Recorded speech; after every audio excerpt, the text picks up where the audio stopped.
Hi viewers, welcome back to Deccan club.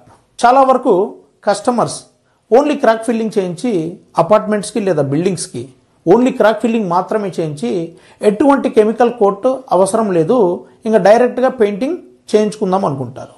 అయితే ఈ విధంగా క్రాక్ ఫిల్లింగ్ చేసి వాటర్ ప్రూఫ్ కోట్ అప్లై చేయకపోతే మళ్ళీ ఆ క్రాక్ ఫిల్లింగ్ అనేది ఫెయిల్ అయిపోయి విత్ ఇన్ 1 or 2 monthsలో వాటర్ సీపేజ్ ఇష్యూస్ రిపీట్ అవ్వడం జరుగుతుంది. ఎందుకంటే అసలు సర్ఫేస్ పైన ఎందుకు క్రాక్స్ ప్రొడ్యూస్ అయ్యాయి? దీనికి కారణం ఏంటి?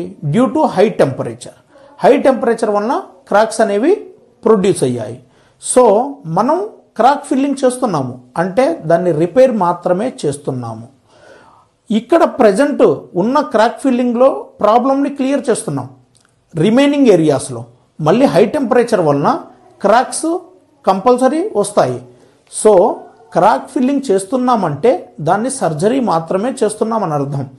అది క్రాక్ ఫిల్లింగ్ చేసిన తరువాత ఎంటైర్ సర్ఫేస్కి కెమికల్ కోట్, డ్యామ్ ప్రూఫ్ లేదా డాక్టర్ ఫిక్సిట్లో రూఫ్ సీల్ లేదా ఫార్సరాక్లో బ్రష్ బాండ్, రూఫ్ గార్డ్ ఏదైనా తప్పనిసరిగా అప్లై చేయాలి. ఇది అప్లై చేయడం వలన ఇది హీట్ రిఫ్లెక్టివ్ ప్రోడక్ట్ అనమాట.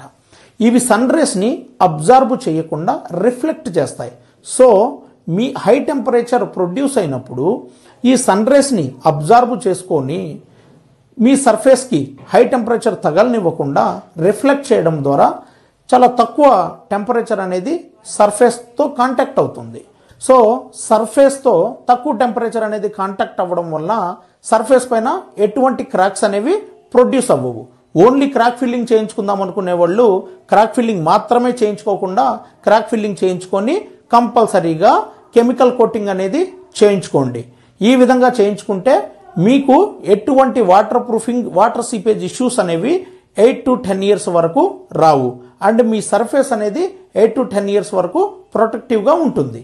ఈ వీడియో మీకు నచ్చినట్లయితే లైక్ చేయండి. మరిన్ని ఇన్ఫర్మేటివ్ వీడియోస్ కోసం ఛానల్ని సబ్స్క్రైబ్ చేయడం మర్చిపోవద్దు. Thank you.